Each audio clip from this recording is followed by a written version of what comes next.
On Maple Ridge Drive, where the lawns were neatly trimmed and neighbors waved to one another out of habit, the Dawson family blended in so perfectly that no one ever thought to look twice. Their house, a modest two-story home with pale blue siding, looked almost identical to the others on the street, comfortable, predictable, and ordinary. To anyone passing by, the Dawsons seemed like a portrait of suburban stability. But for 17-year-old Caleb Dawson, the house had long stopped feeling like a home. Most mornings, Caleb woke before his parents. He preferred it that way, quiet, still, predictable. At 6:15, he would slip into the kitchen, pour himself a glass of orange juice, and eat cereal in silence.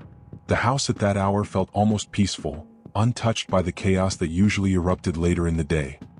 He'd sit at the table, staring at the faint cracks in the ceiling, listening for the first creak of footsteps upstairs. His father, Michael Dawson, always woke first. His mother, Rebecca, lingered in bed as long as she could, as if delaying her morning meant delaying the life she no longer wanted. Caleb often finished his breakfast before Michael even came downstairs. On weekdays, his father always appeared in the kitchen with his navy blue work uniform half-buttoned and his hair still wet from a rushed shower. Michael worked as an HVAC technician, a stable job demanding at times, especially during Ohio's scorching summers and frigid winters. People needed heating and cooling, and Michael needed the money. But the long hours had carved tension into his face, leaving his jaw clenched even in moments that should have been calm. "Morning, bud," Michael would say without looking up. His voice was neutral, almost mechanical. "Morning," Caleb always replied. There was nothing warm in their exchange, but nothing particularly cold either. It was simply the routine they had fallen into, two people living in the same house, brushing past one another like distant acquaintances forced to share space. Rebecca usually descended the stairs around the time Michael was preparing to leave. She taught 4th grade at Willow Creek Elementary, a job she used to adore. But in recent years, it had become another weight on her shoulders rather than a passion. She entered the kitchen wrapped in a faint scent of lavender perfume, a scent she always applied before work, even on days when she barely spoke to anyone. "Good morning, sweetheart," she greeted Caleb, her tone gentle as if she was trying to preserve at least one delicate thread of normalcy. "Morning, Mom." Then, inevitably, her attention flicked to Michael, her eyes instantly cooling. "You're leaving early," she would say, though she already knew the answer. Michael shrugged. "Got a job across town. AC unit died in the middle of the night. They want it fixed before noon." Rebecca's mouth tightened. "Of course they do." It wasn't what she said. It was how she said it, how her voice lifted slightly at the end, how her eyes narrowed just long enough for Caleb to notice. These small exchanges were the quiet preludes to the louder wars. Tension simmered constantly within the Dawson household, but Caleb had become skilled at recognizing the early signs of a bad day: the clipped tones, the forced politeness, the avoidance of eye contact. Those were the indicators that by evening, the house would transform into something entirely different. Caleb swallowed the last spoonful of his cereal and gathered his backpack. He always tried to leave before the atmosphere shifted too far. School wasn't exactly a safe haven, but it was an escape. 8 hours away from the noise, from the looks, from the conversations that seemed to collapse into arguments no matter how they started. Before he stepped outside, Rebecca called after him. "Have a good day, okay?" Caleb forced a small smile. "You too."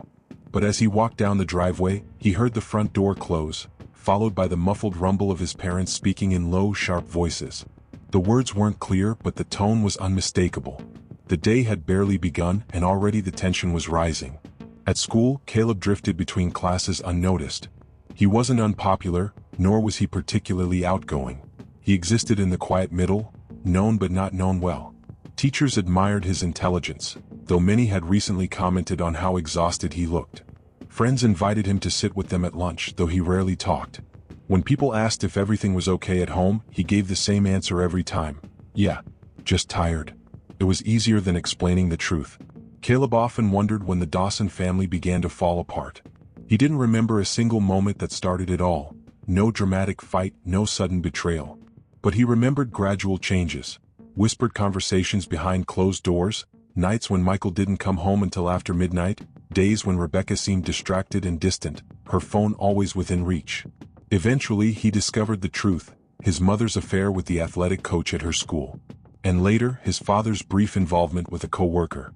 Both claimed their actions were mistakes, temporary lapses in judgment. But the damage had already been done. Infidelity was like a disease that had seeped into the walls of their home, invisible at first, then impossible to ignore. Every argument, every accusation, every cold stare was just another symptom of the sickness festering between Michael and Rebecca. And Caleb, without being asked, had become part of the fallout. He never confronted either of his parents directly. He wasn't sure he could handle the answers. Instead, he pretended not to know, carrying knowledge that weighed heavier with each passing day. It made him withdraw from conversations, avoid family dinners, and escape to his room whenever the shouting began. By late afternoon, when Caleb returned home, the street looked peaceful again. The neighbors watered their lawns or walked their dogs. Children rode bicycles, their laughter echoing through the neighborhood. But inside the Dawson home, the air often felt thick, charged with unspoken resentment, waiting for the smallest spark to ignite. And every night, Caleb wondered how much longer the house could hold itself together before it shattered completely. The afternoon sun slanted across the living room when Caleb pushed open the front door. The house was quiet, too quiet. Usually, his mother arrived home an hour before him, grading papers at the kitchen table or preparing something light for dinner. But today there was no sound of shuffling papers or clattering pans. The silence felt unnatural, as if the house itself was holding its breath. Caleb set his backpack down and listened carefully. A faint hum from the refrigerator, the ticking of a wall clock, the distant rumble of cars passing along the main road, yet still no sign of his mother. He walked through the kitchen, noticing her car parked outside but her keys missing from the hook near the door. She was home somewhere. He found her in the master bedroom, sitting at the edge of the bed, staring at her phone with a look he had seen too many times. Anxious, conflicted, miserable. When she glanced up and saw him standing in the doorway, she tried to mask her expression with a weary smile. "Hey, sweetheart," Rebecca said softly. "You're home early." "It's 4:30, Caleb replied. "Usual time." She blinked, as if time had slipped away from her without notice. "Right. Sorry I lost track." Caleb hesitated before stepping inside. He didn't want to intrude, but something about her posture, shoulders tight, fingers trembling, made it hard to simply walk away. "Everything okay?" he asked. Rebecca let out a brittle laugh. "Yeah, just tired." She always said that. Every time. And every time, Caleb knew it wasn't true. Her phone buzzed in her hand. She quickly turned the screen face down. Caleb didn't have to ask who it was. The gesture spoke louder than any explanation. He backed away slowly. "I'll be downstairs." Rebecca nodded, then looked down again, her shoulders curling inward as if she were trying to disappear. Caleb retreated to the living room and lowered himself onto the couch. He stared blankly at the muted television, flipping channels without watching any of them. He wanted to stop thinking, to escape the emotions building like a pressure wave inside his chest. But the walls in the Dawson home had a way of reminding him that silence meant something was boiling beneath the surface. At 6:12 p.m., the front door swung open. Michael stepped inside, smelling faintly of grease, metal, and the lingering heat from the warehouse where he had spent most of the day. His expression was already tight. Caleb recognized the look. It meant something had gone wrong at work, or he had spent too much time alone with his thoughts, the dangerous kind that circled endlessly around Rebecca's betrayal. "Your mom home?" Michael asked, his voice gruff. "Yeah," Caleb replied. "Upstairs." Michael nodded stiffly and scrubbed a hand across his face. "Figures." There was bitterness in his tone, sharp, unfiltered. Caleb tensed. He braced himself for the storm he felt coming. Michael walked toward the kitchen, muttering under his breath. "Always hiding up there." Caleb lowered the TV volume, listening. He didn't want to, but he couldn't help it. In this house, ignoring conflict was impossible. Michael's heavy footsteps climbed the stairs. A moment later, the muffled voices began, tense at first, then rising with predictable speed. "I saw your phone. You're imagining things. Don't lie to me, Rebecca." I said it's over. "What more do you want?" "The truth." "I told you the truth." Caleb's stomach clenched. The familiar dread settled in like a cold fog, creeping through his ribs and tightening around his lungs.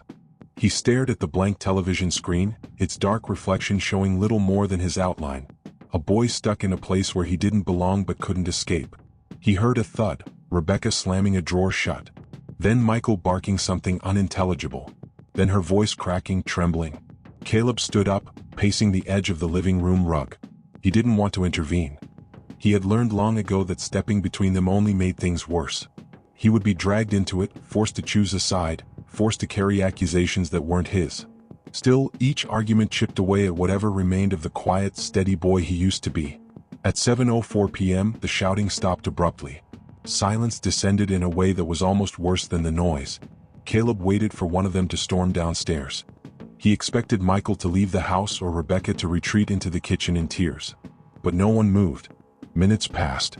Finally, Rebecca emerged, walking with deliberate steps, as if every movement required immense effort. Her eyes were red, though she tried to hide it. She went into the kitchen and began boiling water for pasta, her hands trembling slightly as she opened jars and stirred ingredients. Michael didn't come downstairs. Caleb hovered near the doorway watching her work. "Do you need help?" he offered hesitantly. Rebecca shook her head. "It's fine. I've got it." They ate dinner in near silence. Michael eventually came down but didn't touch his food. He sat at the table, arms crossed, staring into nothing.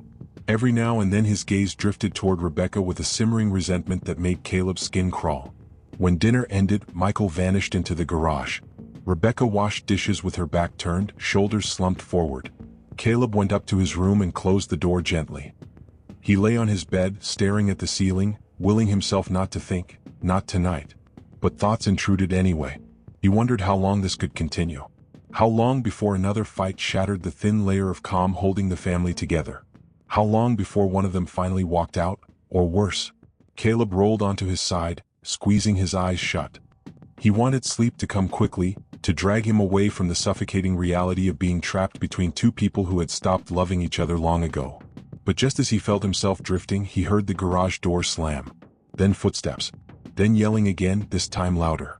The night stretched on, heavy and exhausting, as the house echoed with battles Caleb could never win, arguments he could never escape, and a darkness growing quietly inside him, waiting for the day it would finally break through. The next morning felt heavier than usual, as if the arguments from the night before had seeped into the walls and settled there like dust. When Caleb stepped into the kitchen, the air was thick with tension, silent, but carrying all the weight of the words that had been hurled around hours earlier. Michael sat at the table, already dressed for work, staring at his untouched coffee. His jaw was set, the muscle twitching slightly the way it always did when he barely slept. Rebecca moved around the kitchen with forced calm, opening cabinets, closing them too softly, avoiding her husband's eyes. To Caleb they looked like two actors in a play they no longer wanted to perform. "Morning," Caleb muttered. Rebecca mustered a weak smile. "Morning, sweetheart." Michael didn't respond. He only took a sip of his coffee and set the cup down with a dull thud. The sound echoed louder than it should have. Caleb sat down, pouring himself a small bowl of cereal. His stomach felt tight, but eating at least helped him appear normal. Pretending was easier than explaining. Rebecca finally broke the silence. "I'm off early today. Parent conferences." Michael let out a humorless laugh. "Right. Conferences." She stiffened. "It's on my schedule. You can check the school website." "Oh, I'm sure it is," he muttered. Caleb swallowed hard. He knew exactly what Michael meant. Every conversation now somehow circled back to the affair. Rebecca's phone, her schedule, her time away from home. Every word came loaded with suspicion, even the innocent ones. Rebecca set down the coffee pot sharply. "I'm trying, Michael. I told you." Michael stood up abruptly, cutting her off. "Save it. I'm not doing this in front of him." That was the final cue. Rebecca turned her back, shoulders clenched. Michael grabbed his keys and stormed out the door, letting it slam behind him. The house shook with the force of it. Caleb stared down at his cereal, appetite gone. Rebecca pressed her fingers to her temples. "I'm sorry you had to hear that." Caleb nodded, but he didn't speak. What could he possibly say? "It's okay?" It wasn't. It never was. He finished eating quietly and grabbed his backpack, slipping outside before the next wave of tension could pull him under. At school the hours passed in a blur. Teachers lectured, students whispered, bells rang, yet Caleb felt disconnected from it all, like he was watching life happen through a thick pane of glass. Even his closest friend, Aaron, noticed something was off. "You look wiped out, man," Aaron said during lunch. "Didn't sleep much," Caleb replied. Another half-truth. The kind he was becoming disturbingly good at. "You coming to the game tonight?" Aaron asked, hopeful. "We could hang out after. Grab burgers or something." Caleb wanted to say yes. He really did. But even the thought of being away late, knowing his parents might be in the middle of yet another fight, filled him with unease. He felt a strange, irrational responsibility to be home, like he was the only thin thread keeping everything from falling apart. "I think I'll pass," he said quietly. Again? Aaron frowned. Dude, you never hang out anymore. I've got stuff to do. Aaron studied him, concern flickering in his eyes. Everything okay at home? Caleb forced a smile. Yeah, just stress. He didn't want to lie, but telling the truth felt impossible. By the end of the day, Caleb's head throbbed. He walked home slower than usual, trying to collect himself, trying to prepare for whatever waited behind the front door. When he stepped inside, Rebecca was in the living room, sitting on the couch with a stack of papers she clearly wasn't reading. Her eyes were unfocused, distant. She looked up when she heard him enter. Hey, she said softly. Hi. You eat anything yet? No. I can make something. It's fine, Caleb said quickly. I'm not hungry. Rebecca nodded, though she didn't believe him. There's leftover pasta in the fridge if you want some later. Caleb dropped his backpack by the stairs. Is Dad home? No, she whispered. Not yet. Relief and dread washed over him simultaneously. The calm before the storm was always the most unsettling part. It gave them space to worry, to anticipate, to fear what might happen next. Rebecca turned back to her papers, though she barely looked at them. Caleb watched her for a moment. She looked tired in a way he'd never seen before, tired from the inside out, like her heart was carrying weights she couldn't put down. He wondered, for a fleeting second, what he might say if he had the courage. Are you happy? Do you regret everything? Do you even see how much this is hurting me? But he said none of it. Words like that had no space in their home. He went upstairs, retreating into his room, his only refuge. The moment he closed the door behind him, the deep, aching quiet returned. He sat at his desk, opening his notebook to a blank page. Sometimes he wrote to clear his head, though the pages had recently become darker, more chaotic. Today the words came without thinking. I feel like I'm disappearing. I don't know how much more I can take. Why does everything hurt? He pressed his pen harder than he meant to, the ink scratching deep grooves into the paper. Hours later, Caleb heard the garage door open. His muscles stiffened immediately. He closed his notebook and sat perfectly still, listening. Michael's footsteps entered the house. Then silence. Then, Rebecca, we need to talk. Not again. Caleb closed his eyes, bracing himself as the voices began to rise. The argument escalated quickly, their tones sharp and familiar, bouncing off the narrow hallway walls. You're still seeing him. I am not. Stop lying to me. I told you I ended it. Then why were you whispering on the phone this afternoon? It was my sister. Don't treat me like an idiot. Caleb pressed his hands to his ears. He didn't want to hear it again. He didn't want to feel helpless again. But the shouting crawled under the door like smoke. Every word felt like a spark, landing on something flammable inside him. He tried to steady his breathing, tried to remind himself that it would end eventually. It always ended, even if only temporarily. But tonight something felt different. Darker. Closer to a line they'd never crossed before. And Caleb was starting to realize, the longer this went on, the less control he had over the fear building inside him. The shouting downstairs surged like a storm tide, rising and falling, crashing against the walls of the Dawson home. Caleb sat rigidly on the edge of his bed, muscles coiled tight as if bracing for an impact he couldn't see. He hated how predictable the pattern had become, quiet, spark, explosion, aftermath. Over and over. His mind felt frayed at the edges, worn down by the repetition of chaos. He tried focusing on the faint hum of the ceiling fan, hoping it would drown out the escalating argument, but their voices pierced through everything. You don't trust me? Why should I? Because I'm trying, Michael? Trying? You're still lying. Stop twisting everything. Caleb squeezed his eyes shut. The words were daggers thrown carelessly in both directions, and somehow he always ended up feeling their sting. Unable to sit still, he stood and began pacing the small length of his room, his fingers trembling. He hated the helplessness most of all, the feeling that he was trapped in a house with two people tearing each other apart, dragging him down with them. A sudden banging sound cut through the argument. A door maybe. Or a fist slamming into a wall. Caleb's breath caught. He froze, listening for any sign of escalation. We can't keep doing this, Rebecca cried, her voice cracking. We're destroying everything. Michael's reply came low like a growl. You already destroyed it. Caleb felt the words in his chest as if they were aimed at him too. He moved toward his bedroom door, placing his hand on the knob. He didn't want to go downstairs, he knew better than that, but something in him kept thinking maybe if he showed up, maybe if he reminded them he existed, they'd stop. Or at least pause long enough to breathe. But before he could turn the knob, his phone buzzed in his pocket. He flinched at the sudden vibration. A message from Aaron. "You doing okay? You left school so fast today." Caleb stared at the screen, throat tightening. He wanted to tell him everything. He wanted someone, anyone, to understand the weight crushing him. His fingers hovered over the keyboard. "I'm fine." He deleted it. "Rough day." Deleted. "My parents won't stop fighting and I can't breathe in this house and I don't know what to do." He didn't type that one, but the words screamed inside his head. Instead he finally wrote, "Just tired." He sent it and put the phone face down on his desk. Downstairs the fight escalated again. "Don't walk away from me. I'm not doing this anymore. You don't get to decide when it ends."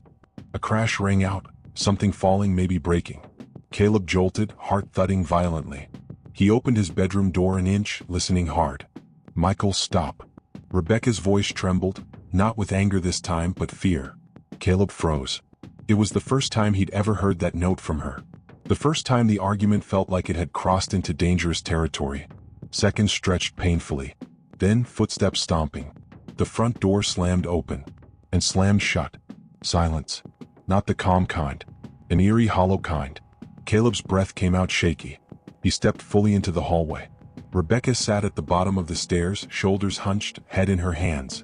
She wasn't crying, not yet, but she looked as though one touch, one word, would shatter her. "Mom?" Caleb whispered. She looked up slowly, her eyes empty in a way that terrified him more than her tears ever did. "He left," she murmured. "He'll probably be back, but he needed to get out." Caleb descended the stairs cautiously. "Are you okay?" Rebecca swallowed hard. "Oh, I don't know." He sat beside her, unsure of what to do. He felt like a child again, too small for the problems towering over him, too fragile to carry the weight adults kept dropping onto him. Rebecca reached over and took his hand, gripping it a little too tightly. "I'm sorry you heard all that. I'm sorry this is happening. I never wanted you to grow up in a house like this." Caleb stared at her hand trembling in his. The apology meant nothing. Not because she didn't mean it, but because apologies never fixed anything here. Words never changed anything. He nodded anyway. Rebecca forced a weak smile. "You're a good kid, Caleb. You always have been. You don't deserve any of this." Caleb didn't know how to respond. He just nodded again because what else could he do? After a long moment, Rebecca stood. "I should clean up the kitchen. It's a mess." She walked away slowly, shoulders sagging. Caleb remained seated on the stairs, staring at the front door. His mind drifted into a place he didn't recognize, a dark, suffocating corner where fear and anger intertwined. He imagined the fights continuing like this for weeks, months, years. He imagined the walls absorbing more screaming, more broken glass, more accusations. He felt the pressure building in him like a thick rope tightening around his lungs. How much longer? How much more can I take? The questions echoed loudly in his head. Later that night, Michael returned. No yelling this time. Not a word. He walked past Rebecca without looking at her, climbed the stairs, and shut himself in the spare room where he sometimes slept during their worst arguments. The quiet was almost worse than the chaos. It felt like the entire house was tiptoeing around an invisible landmine. Caleb stayed awake long after both parents' doorways went dark. He lay in bed staring at the ceiling, listening to the faint creaks of the settling house, to the soft hum of the vents, to the silence between each sound. And he realized something frightening. He no longer felt hope, not even the smallest spark, that things would get better. Only pressure. Only dread. Only the heavy, suffocating sense that something inside him was nearing a breaking point. And the house around him, fragile, tense, exhausted, felt dangerously close to breaking too. By the time October arrived, the lies, the secrets, and the disappointments hanging over the Dawson household had grown so thick that even the air inside felt heavy. The home that once echoed with birthday parties, weekend breakfasts, and Caleb's childhood laughter now felt more like a storage room for unresolved resentment. Every corner carried traces of past arguments, harsh words quietly embedded in the walls like graffiti that had been scrubbed but never fully erased. Caleb noticed everything even when he tried not to. He saw how his mother flinched whenever Michael cleared his throat, as if preparing for an accusation. He saw how his father avoided Rebecca's eyes, afraid he might find confirmation of his worst fears. Even the dog Max seemed to sense when the tension was about to rise, often retreating to the laundry room before the first insult was thrown. For Caleb, waking up each morning felt like stepping into a battlefield where nothing was thrown at him directly, yet all the emotional shrapnel still managed to reach him. He tried to distract himself. Homework, drawing, long showers where the sound of running water drowned out the muffled arguing downstairs. He would sit at his desk, pencil in hand, trying to sketch comic characters. Heroes who always managed to fix things. But every time he tried to finish a drawing, he found himself shading the corners too darkly or adding lines that made his characters look more exhausted than brave. One Saturday morning, a week after the worst argument yet, Caleb walked downstairs hoping for a quiet breakfast. He'd rehearsed a simple morning greeting in his mind, "Good morning," something normal, something soft enough not to trigger either parent. But the moment he stepped into the kitchen, he knew anything resembling normalcy had long expired in this house. Michael stood by the sink, holding a chipped coffee mug, staring at Rebecca as if searching for a sign that she still cared. Rebecca sat at the table, scrolling aimlessly through her phone, her face expressionless except for the deepened shadows under her eyes. Caleb froze mid-step. "Morning," he said carefully. Neither parent responded at first. It was as if acknowledging him would interrupt their silent war. Finally, Rebecca forced a smile that looked more like a grimace. "Morning, honey." Michael didn't look up. Caleb poured himself cereal, pretending not to feel the tension creeping across the room like smoke. The clinking spoon echoed far too loudly in the stillness. He could feel their unspoken accusations hanging in the air. "You betrayed me. You ruined everything. You made me feel unwanted. You destroyed this family." Caleb wished he could take all those invisible sentences and throw them in the trash with the empty cereal box. He finished breakfast faster than usual and retreated to his room, the only space left untouched by his parents' bitterness. But even there, he couldn't escape the feeling that he was living inside a home that was collapsing in slow motion. As the weeks went on, everyday life became a series of small, cutting reminders that the Dawson family was barely holding itself together. Grocery receipts were left on the counter with passive-aggressive notes scribbled on them. Doors slammed at random hours. Whispered phone calls ceased the moment Caleb entered a room. The house seemed to vibrate with distrust, as if its foundation had shifted under the weight of too many secrets. One night after dinner, Michael tried to have a normal conversation, though Caleb quickly realized it was less about connection and more about validation. "How's school going?" Michael asked without looking up from his plate. "It's fine," Caleb answered. "Fine how?" "Just fine." Michael nodded like he understood, but the truth was he wasn't really listening. He was just filling silence. Silence he didn't want Rebecca to fill first. Rebecca, sitting across from them, picked at her chicken with the careful motion of someone trying not to draw attention. But her head snapped up when Michael muttered, almost under his breath, "At least you're doing your part, son." The implication landed with a sting. Rebecca's jaw tightened. "What's that supposed to mean?" she asked. Michael set his fork down. "It means he's not lying, or sneaking around, or abandoning responsibilities." Caleb's heart thudded painfully. He knew where this was going. He wished he could disappear into the wall, into the floor, anywhere but this table. Rebecca let out a sharp breath. "You think you're some saint, Michael? You think you haven't done anything wrong? And what exactly have I done that compares to what you—" "Stop," Caleb whispered, but neither heard him. Their voices raised, then rose further. Within minutes, the argument evolved from accusations to rehashed grievances from 5 years ago, as if the past were a pile of knives they kept throwing at each other. Caleb stood abruptly. His chair screeched against the floor, interrupting them. "I'm done," he said quietly. Both parents froze, startled by the firmness in his tone. "I can't do this every night," he continued. His voice cracked slightly, but the anger behind it was real. "You guys don't see me. You don't see anything except each other's mistakes. I can't breathe in this house anymore." Rebecca's eyes softened for a moment. Michael's expression flickered with guilt. But neither reached out. Neither apologized. Neither promised to try harder. Because neither believed they could. Caleb walked to his room, shut the door, and sat on the edge of his bed.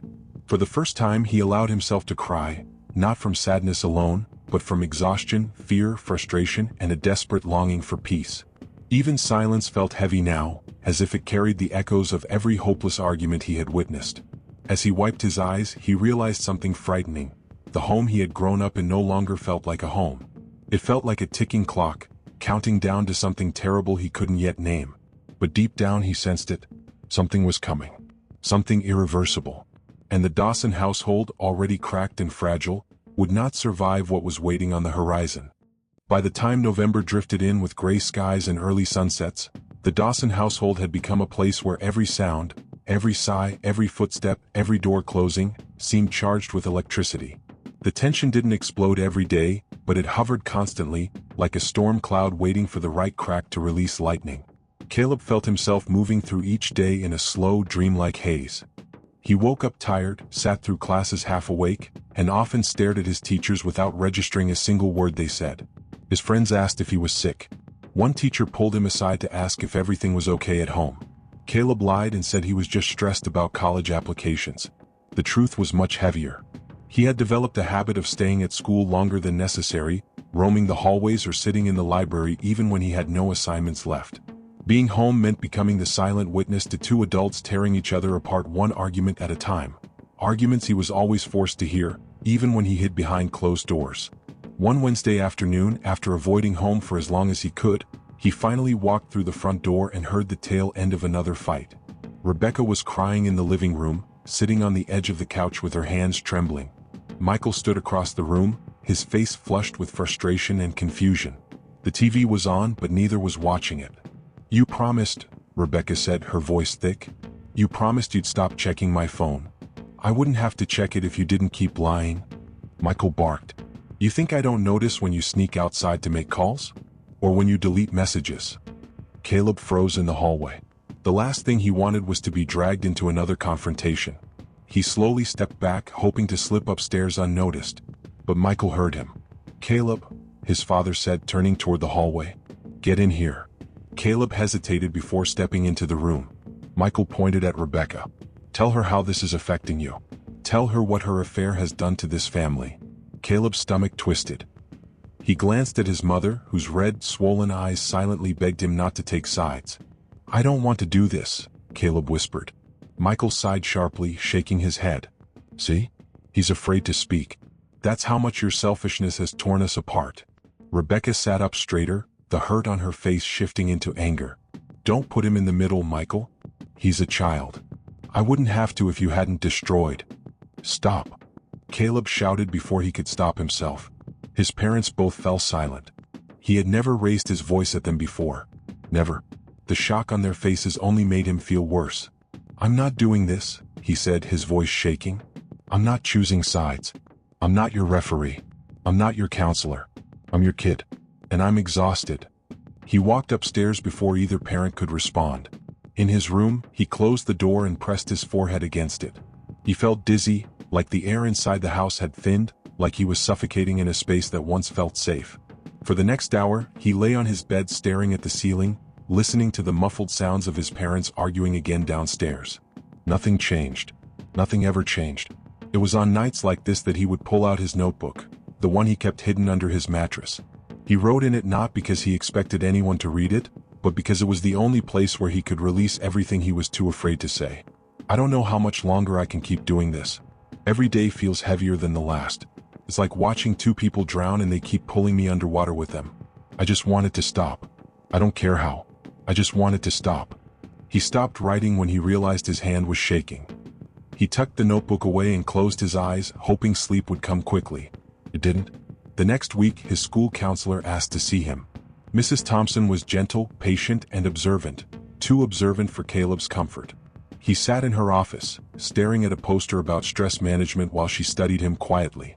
"You've been looking exhausted lately," she said. "Your teachers noticed it too." "I'm fine," Caleb muttered. "I didn't ask if you were fine," she said softly. "I asked how you've been feeling." Caleb clenched his jaw. He didn't want to talk. He didn't want to open the floodgates. But his silence seemed to say more than words. After a long pause, she asked, "Is something happening at home?" The question hit him like a punch. Images flashed through his mind, screaming matches, slammed doors, tears, threats, accusations. But he couldn't say any of it out loud. He felt like if he started talking he might break apart right there in her office.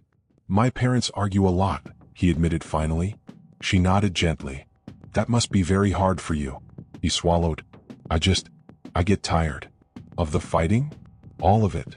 She gave him a small stack of grounding exercises, breathing techniques, and numbers he could call if things got worse. He stuffed them in his backpack and never looked at them again. Talking about it hadn't helped. It had only reminded him how powerless he was. Thanksgiving approached, but the holiday spirit never touched the Dawson home. No decorations. No family plants. No warmth. Just one quiet evening where the three of them sat at the dinner table eating microwave turkey slices in an atmosphere so tense it could break glass. Michael eventually set down his fork and said, "We need to try harder. All of us." Rebecca nodded without looking up. Caleb said nothing. Trying hadn't worked before. He didn't believe it would work now. As the night dragged on, the silence grew colder, heavier. Caleb felt something inside him coil tighter than before, like a knot in his chest that couldn't be undone. His parents weren't just unhappy. They were destroying one another. And in the process they were destroying him too. He wished someone, something, anything would put an end to the chaos.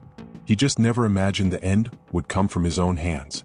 December brought a harsh cold front that swept through Ohio, but nothing felt as bitter as the atmosphere inside the Dawson household. Frost gathered on the windows every morning, and each breath outside stung like needles. But the chill indoors came from something far darker. Caleb felt it every time he walked through the door after school, the air thick with resentment, like the house itself was holding its breath. On the first Friday of the month, everything seemed deceptively calm when he came home. The living room was silent. The kitchen lights were off. Even Max lay curled under the dining table, ears perked as if listening for danger. Caleb set his backpack down slowly, trying not to disturb the fragile quiet. He didn't know his father was in the garage until he heard the metallic clank of tools being slammed into a drawer. Michael emerged with grease on his hands and tension etched deep in his face. "Your mother working late again?" he asked without looking at Caleb. "I guess," Caleb said. "She didn't text me." Michael let out a humorless laugh. "Of course she didn't." Caleb wanted to leave, go straight to his room, lock his door, disappear, but before he could move, Michael spoke again. "You know she's still talking to him, right?" Caleb flinched. He hated these conversations, hated being dragged into wounds he didn't cause. "Dad, I don't want to talk about this." "Well, I have to talk to someone," Michael muttered. He wiped his hands on a rag. "She won't listen." Caleb didn't reply. He didn't trust himself not to say something that would only make things worse. Michael sighed heavily. I don't know what happened to us, Caleb. I feel like I'm losing everything." Caleb swallowed hard. "I'm sorry." Those words felt useless, but they were all he had. Later that night, Rebecca came home carrying grocery bags. She kept her eyes low, moving quietly, like she was trying not to provoke a sleeping animal. Caleb sat at the kitchen island doing homework, but he wasn't really reading, just tracing the same line on the same page with his pencil. "Hey, sweetheart," she whispered. "Hi, Mom." She emptied the bags silently until her eyes caught sight of the white envelope on the counter, the phone bill Michael had printed out. She froze. A moment later, Michael appeared in the kitchen doorway, arms folded across his chest. "Anything you want to say?" he asked. Rebecca closed her eyes briefly. "Not in front of him." "Oh, now you care about what he sees?" Michael snapped. Caleb stiffened. There would be no escape this time. The storm had already begun. Rebecca didn't turn around. "I'm tired, Michael. Please don't start." "Start?" He let out a bitter laugh. "You've been sneaking around behind my back for months and I'm the one starting something?" Rebecca finally spun to face him. "I told you I ended it." "But you didn't," Michael said, stepping closer. "The bill doesn't lie. Unless, of course, you think it magically generated those calls on its own." Caleb felt his heartbeat quicken. The tension was rising too fast, too sharp. "Dad, please," he whispered. "Stay out of this," Michael barked, not taking his eyes off Rebecca. Rebecca slammed a carton of milk onto the counter. "I talked to him because I needed someone to listen. You stopped listening to me years ago." Michael's expression darkened. "Oh, so it's my fault you cheated?" "I didn't cheat." "Emotionally, Rebecca. Emotionally you did." Their voices echoed through the kitchen, bouncing off the cabinets, shaking the floor. Caleb's hands trembled. He felt trapped between them, forced to watch as they tore each other apart using words like knives. Rebecca took a shaky breath. "I was lonely. I was exhausted. And I was unhappy. And you think I wasn't?" Michael shot back. "But I didn't go looking for someone else." Their words grew louder, harsher, until they were shouting over each other. Caleb's head pounded. His breathing turned shallow. The familiar feeling of panic crept into his chest, tight, cold, suffocating. "Please," he whispered again, but neither heard him. Then Rebecca said something she couldn't take back. "I stayed for Caleb. If it weren't for him, I would have left you years ago." The room went silent. Caleb's heart dropped. Michael stared at her, stunned. "You think staying helped him? You think raising him in this mess was better?" Rebecca's anger faltered. I didn't mean it like that. Caleb stood abruptly, chair scraping against the tile. I'm going upstairs. Neither parent tried to stop him. Neither apologized. Neither reached out. He climbed the stairs slowly, feeling every word like a physical bruise forming beneath his skin. In his room, he shut the door and leaned against it, shaking. He felt like a burden. Like baggage. Like the reason two people who couldn't stand each other still shared the same roof. He opened his notebook with trembling hands and began writing, the words spilling out faster than he could think. I'm so tired of being the reason they're still together. I'm tired of being the excuse they use for hurting each other. I'm tired of pretending I'm okay. I'm tired of feeling like the problem.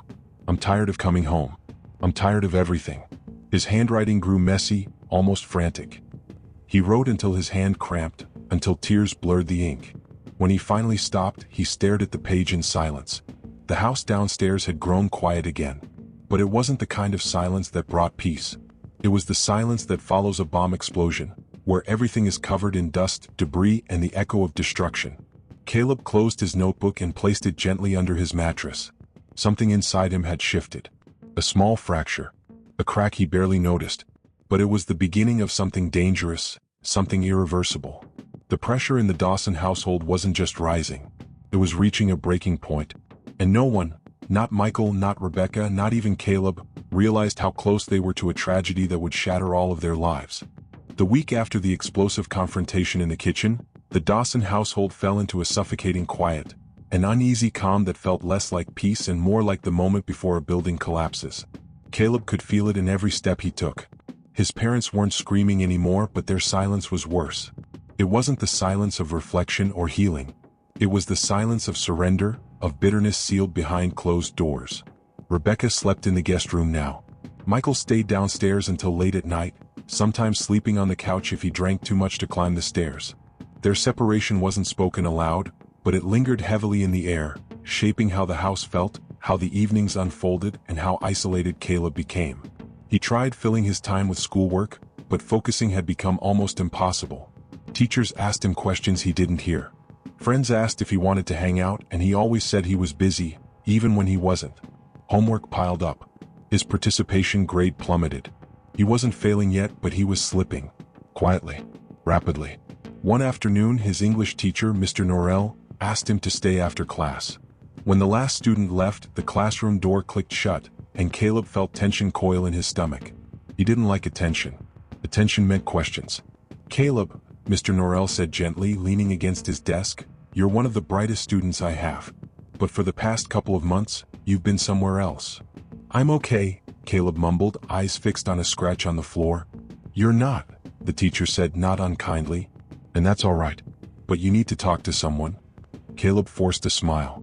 I'm fine. Really? Mr. Norrell's expression softened with sympathy, the kind that made Caleb uncomfortable. If you ever need anything, someone to listen, you can come to me. You don't have to deal with things alone. Caleb nodded, but the words felt distant, like an echo from another room. He appreciated the concern, but talking wouldn't fix anything waiting for him at home. Nothing could. That evening, Caleb walked slowly down the driveway, hoping just for once the house would be quiet, truly quiet. But when he stepped inside, he heard the sound of hushed voices coming from the living room. His parents speaking in tones so sharp they refused to rise above a whisper. He knew he shouldn't listen. But he did. You can't just leave, Michael hissed. We're still a family. Rebecca exhaled shakily. We haven't been a family for a long time. You want to run off with him, is that it? I want peace, she said, voice trembling. Something this house hasn't had in years. Caleb stepped deeper into the hallway, his palms sweating. He could picture their faces even without seeing them. Michael's eyes wide with disbelief, Rebecca's hands shaking in her lap. You're going to destroy Caleb, Michael whispered. Rebecca didn't respond immediately. When she did, her voice quivered. He's already destroyed, Michael. Look at him. Those words sliced through Caleb like a blade. He backed away before he heard more, scared that if he kept listening, he'd crumble right there in the hallway. Upstairs in his room, he sat on the edge of his bed, numb. His mother had said he was destroyed, like he was some broken object sitting between them. It wasn't anger he felt. It wasn't even sadness. It was emptiness. A hollow ache, like something inside him was slowly shutting down. As the days grew colder, Michael grew more restless. His temper flickered unpredictably, sometimes loud and furious, sometimes eerily calm. Caleb never knew which version of his father would walk through the door. One night, while Caleb was brushing his teeth, he heard glass shatter downstairs. He rushed to the railing and saw his father standing by the kitchen counter, breathing heavily, shards of a broken beer bottle at his feet. Rebecca stood in the doorway, arms crossed, eyes red. "You need help," she said quietly. "I need my wife," he shot back. "You need to stop pretending everything can be fixed." Michael slammed his hand on the counter. "Don't talk like that in front of him." He jerked his head toward Caleb on the stairs. Rebecca turned and saw him, her face twisting with worry. "Caleb, go to bed." "Why should he?" Michael demanded. "He should see what you're doing to this family." Caleb retreated immediately. He didn't want to see anything. Didn't want to hear anything. Didn't want to be anything but invisible. In his room, he pressed his palms to his eyes, trying to stop the burning behind them. He hated this house. He hated the noise, the tension, the fear. Even Max hid more often now, creeping under beds and tables whenever voices got too loud. It felt like every living thing in the house was trying to survive. In mid-December, something happened that pushed Caleb closer to the edge. It was a Tuesday night. Cold. Silent. Snow falling softly outside. Michael had gone to bed early, exhausted from another day of arguing. Rebecca sat in the kitchen, quietly folding laundry. Caleb came downstairs to get a glass of water. They didn't speak at first. Then Rebecca said softly, "You remind me of myself at your age." Caleb didn't know how to respond. He stood awkwardly by the sink, gripping his glass. "I wanted everything to be quiet," she continued. "I wanted everyone to stop fighting. I felt trapped too." Caleb's throat tightened. "Did you ever get out?" She hesitated. "Eventually." He looked down. "I don't know if I ever will." His mother's eyes softened, filling with tears. "You will, Caleb.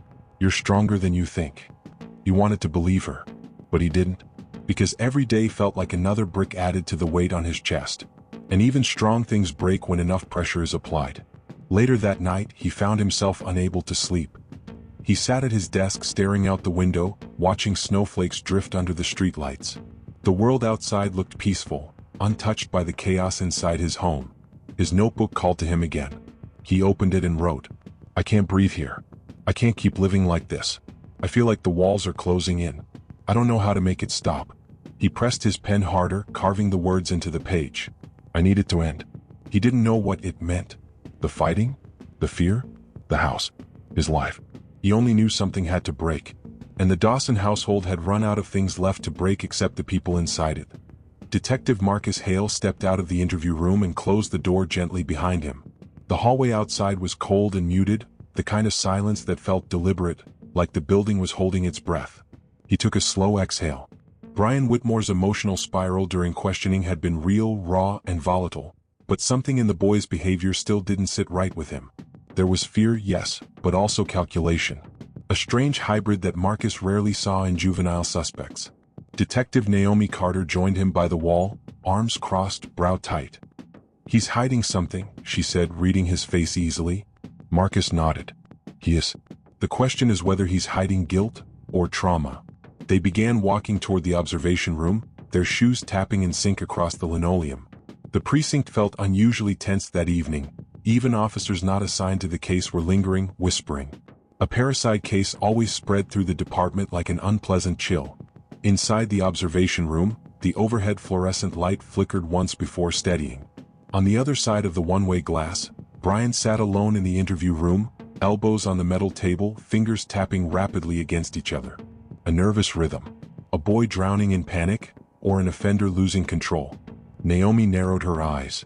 No signs of remorse. Not once. "Not true," Marcus replied. "There's guilt in him. Deep guilt.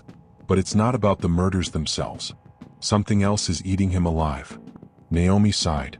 "Which means we're still missing a piece." Marcus leaned closer to the glass, analyzing Brian's posture, his jittery hands, the repeated glances toward the door. "He's terrified of something," he murmured. "Or someone." The weight of that thought lingered. Back in the processing room, forensics techs lined up collected items. The blood-stained kitchen knife, fragments of shattered glass from the living room floor, the ripped family photo pulled from the trash, and a torn letter found in Brian's backpack. That letter had caught Marcus's attention. Half of it was still readable. If he finds out, everything will fall apart. You have to keep quiet. I'll handle the rest. There was no signature. Naomi approached the evidence table. Anything new from the analysts? The tech shook his head. We're still running prints on the note. The paper's too crumpled and smudged to get anything clean quickly. Marcus picked up a plastic evidence bag containing the torn note. This isn't a kid's handwriting, he said after a moment. Naomi nodded. And we know Diane had been planning to confront Michael about the cheating. Maybe she wrote it? No, Marcus said quietly. The handwriting's different from her journals. A chilling thought formed. What if it wasn't a letter to Brian, Marcus said, but a letter from someone telling Diane to stay quiet? Naomi blinked.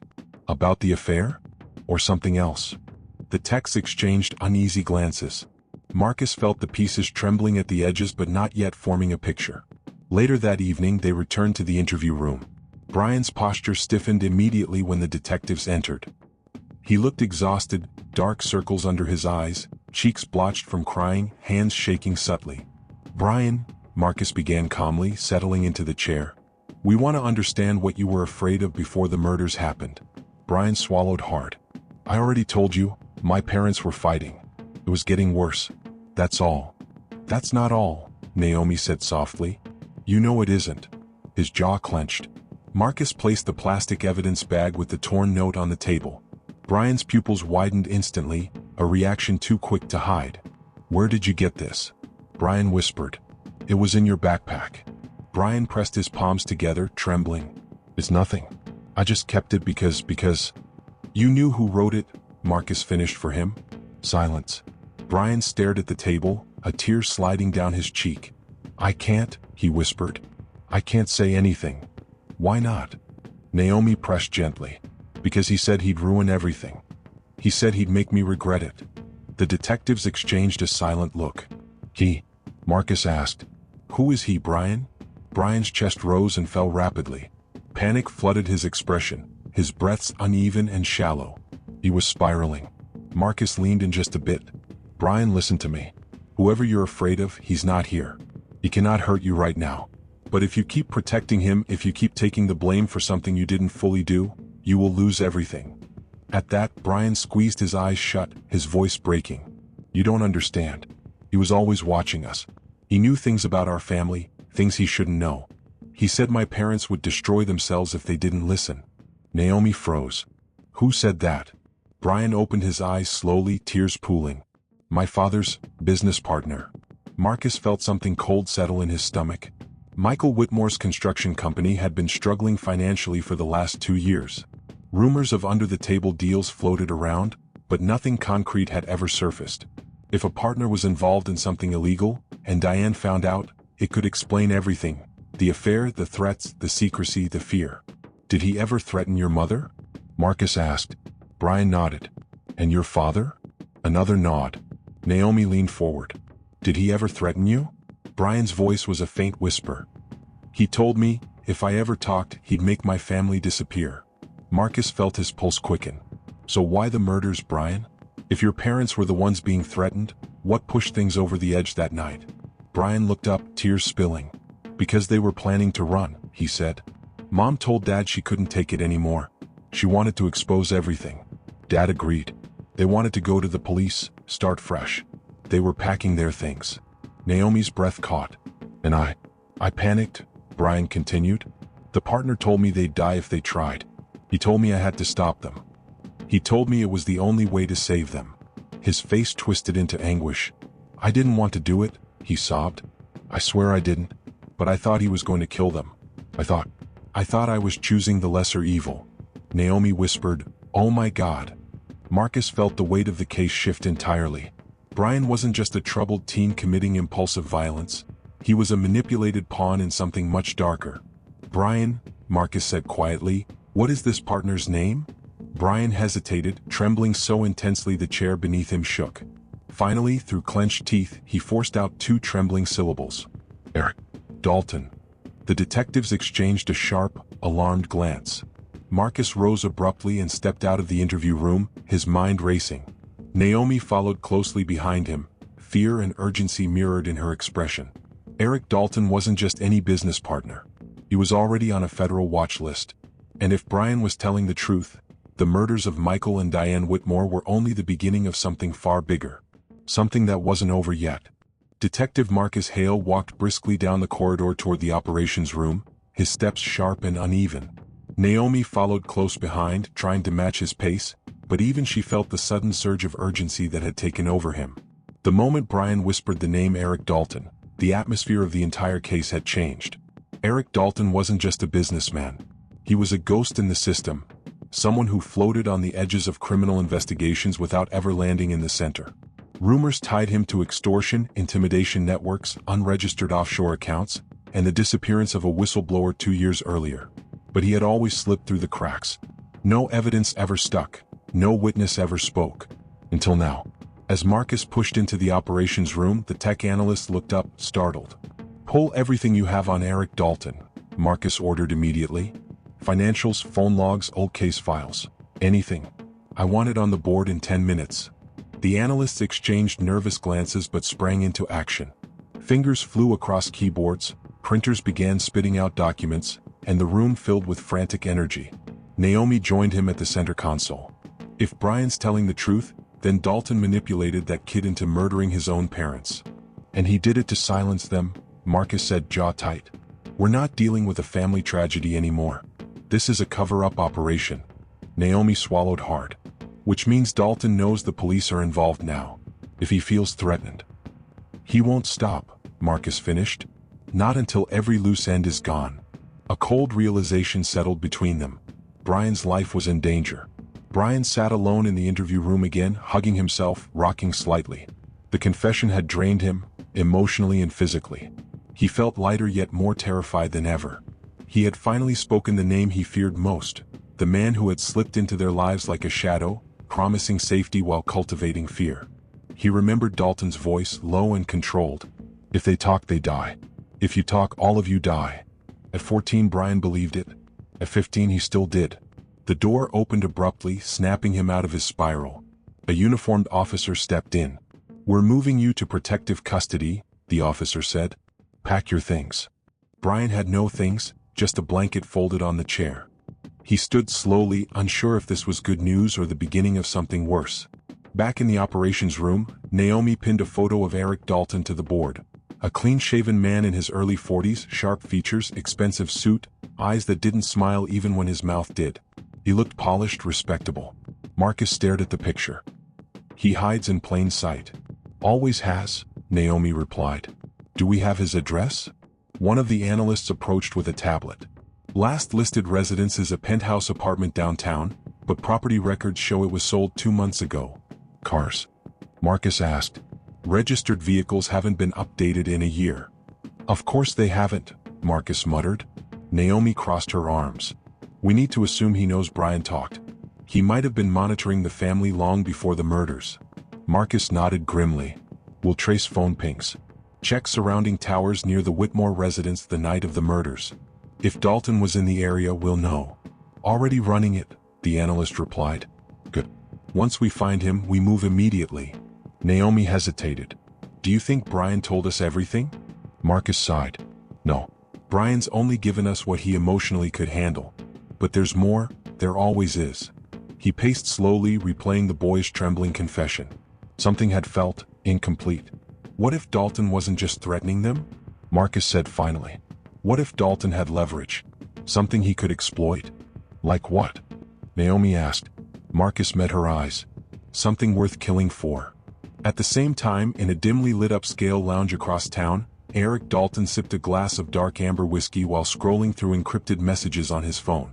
The bar was nearly empty, just the way he liked it. The only light came from the elegant sconces that cast a warm, golden haze over the polished wood decor. A message flashed on his screen. Brian in custody. Detectives involved. Dalton exhaled slowly. Not irritation, just inconvenience. He tapped the phone screen twice, sending an automatic wipe command to a connected device. A moment later, a second message. His statement is incomplete but useful. Dalton's lips lifted slightly. Of course it is, he murmured. He set his glass down and adjusted his cufflinks. He had never feared police investigations. He didn't need to. He built his life on contingencies, on compliance networks that kept him insulated. But Brian had talked sooner than expected. Time to accelerate the plan. Dalton typed a short reply. Prepare for phase 2. No loose ends. He clicked send, drained the last of his whiskey, and rose to leave. He walked with the quiet confidence of a man who knew exactly how to dismantle any threat in his way. Back at the precinct, Marcus reviewed security footage from the Whitmore residence taken in the weeks before the murders. The house had a small camera mounted over the garage, a motion-activated system Diane had insisted on. For days the footage showed nothing out of the ordinary: delivery drivers, neighbors walking dogs, the occasional passing car. Then Naomi pointed to one clip. Pause there. Marcus froze the frame. A black sedan crawled slowly past the Whitmore home at 2:17 a.m., 3 days before the murders.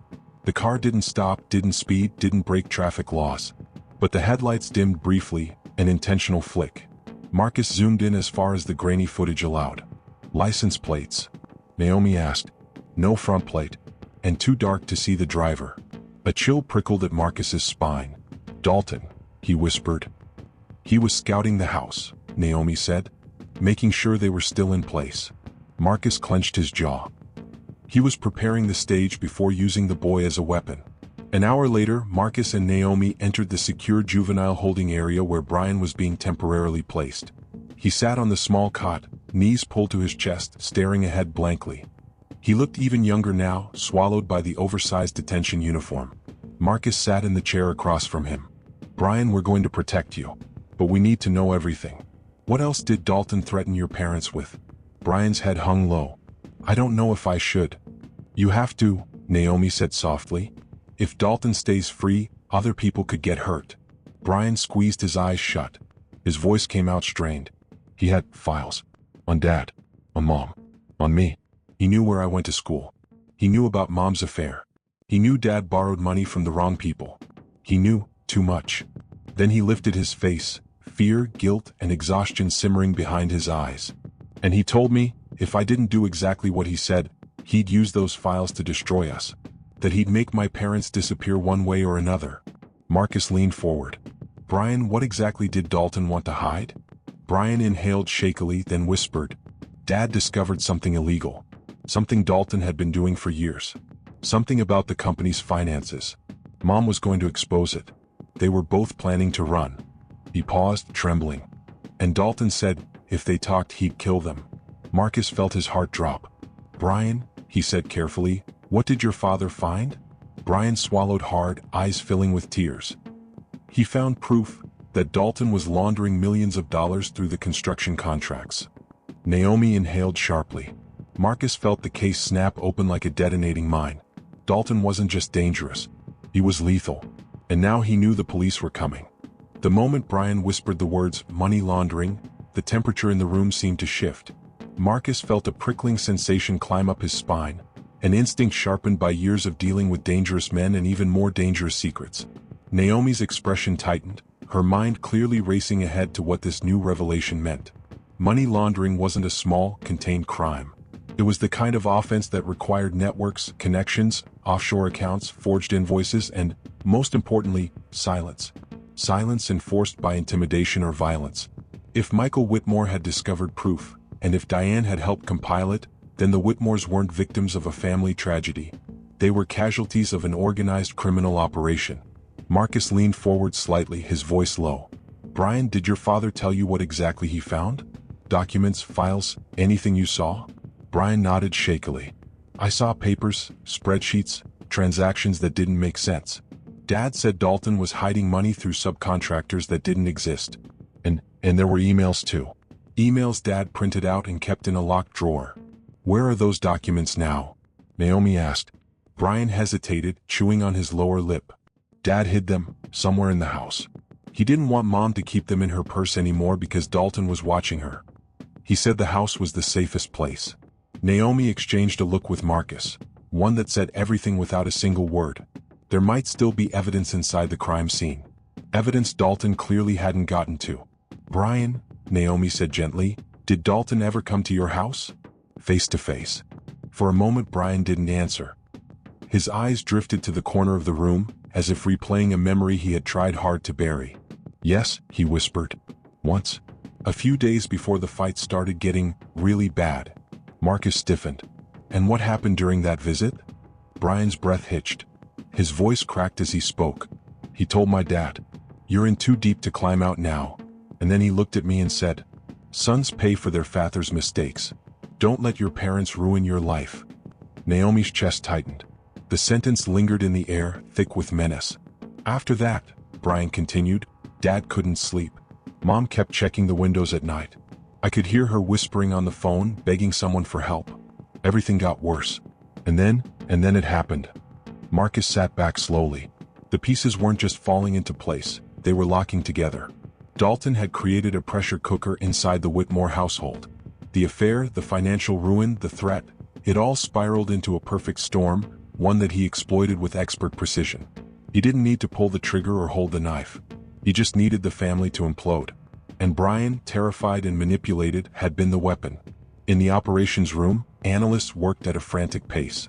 Screens flickered with data, financial reports, location pings, old surveillance clips, digital forensics from the Whitmore home.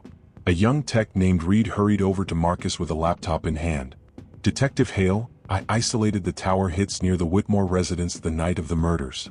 Marcus instantly took the laptop while Naomi leaned in to look.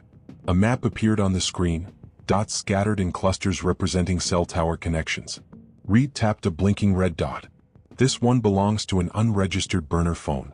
It pinged only twice that night, at 9:42 p.m. and 10:15 p.m. Right within range of the Whitmore property. Can you trace it?" Marcus asked, already knowing the answer. Reed shook his head. "Burner phones are nearly impossible to follow unless they connect again. But I cross-referenced the ping patterns with known associates of Dalton." "And?" Naomi pressed. Reed swallowed.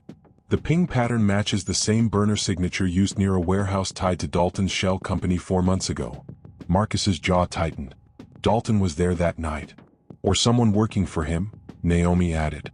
But either way, he wanted eyes on the family. Reed nodded nervously. "There's something else." He clicked another file. An image popped up, the grainy silhouette of a man captured from a neighboring home's camera system. He wasn't on the Whitmore property, but he was close. Too close. "Time stamp?" Marcus asked. 10 minutes before the murders," Reed said. 50 yards from the backyard fence." Naomi squinted. "Can we enhance it?" Reed winced. "Not enough detail. But he's wearing a dark coat. Medium build." Marcus stared at the image. Even blurry, even incomplete, the posture looked familiar. Not Dalton, but someone who had been seen with Dalton before. Marcus exhaled harshly. Dalton didn't just tell Brian to kill them. He positioned someone nearby to make sure it happened. Naomi placed a hand on the table. And maybe to finish the job if Brian hesitated. The room went still. Dalton had overseen the murders. Meanwhile, across town, Dalton sat in the back seat of a black SUV, scrolling through security footage streamed to his phone. He wasn't watching the Whitmore home, not anymore. He had shifted his attention to the precinct, specifically to the juvenile holding entrance. A chilling smirk tugged at the corner of his mouth. He tapped on a video tile and expanded it. The screen showed 2 of his men waiting in a parked vehicle around the corner from the police building. They looked like ordinary commuters, but Dalton knew better. They were trained, quiet, and loyal. Dalton typed a message. "Hold position and wait for my signal. Target is the boy." He hit send. The men replied instantly with a single word. "Acknowledged." Dalton slipped his phone into his coat pocket. He wasn't bothered by police pressure. For him, law enforcement was just another obstacle to manage. He didn't need to run. He only needed to eliminate the one person who could fully expose him. Brian Whitmore. Back in the precinct, Naomi ran a hand through her hair, frustration leaking into her voice. If Dalton knows Brian talked, he'll try to silence him, Marcus finished. And soon. Naomi nodded grimly. "We have to move the kid. Now." Marcus knew she was right, but the problem gnawed at him. "We can't just move him anywhere. Dalton has resources. He has money, reach, and people in places they shouldn't be." Naomi took a slow breath. "Then we move him where Dalton can't reach." Marcus looked at her sharply. "You mean federal protection?" Naomi nodded. "We bring in the FBI. This is bigger than us now." Marcus paused, weighing the decision. Bringing the feds into a case wasn't something he did lightly. It meant exposing their investigation, handing over control, inviting political pressure. But the alternative? He looked toward the holding room where Brian sat alone, terrified and broken. The alternative was letting a 15-year-old kid become another casualty of Dalton's empire. Marcus straightened. "Call them," he said. "Get the FBI here. It's time." Naomi nodded and moved quickly to make the call. Marcus returned to the holding area, standing silently in front of Brian's door. Through the small window he saw the boy curled on the cot, his face buried in his hands. Marcus felt a heaviness settle in his chest. Brian Whitmore wasn't a monster. He was a child caught in a trap designed by a predator. And now that he'd spoken the truth, the hunt had begun. Marcus Hale walked into the hallway outside the interview rooms, leaning his back against the cool wall as he waited for Naomi to finish her call with the FBI. His pulse was steady, but the tension in his jaw refused to loosen. Cases like this didn't just threaten careers, they threatened lives, and not only the obvious ones.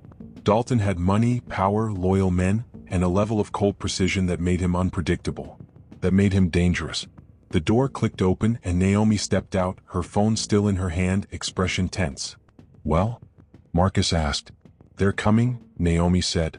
"Two agents from organized crime, one from cyber. They want everything, statements, evidence, digital files. They'll be here in 20 minutes.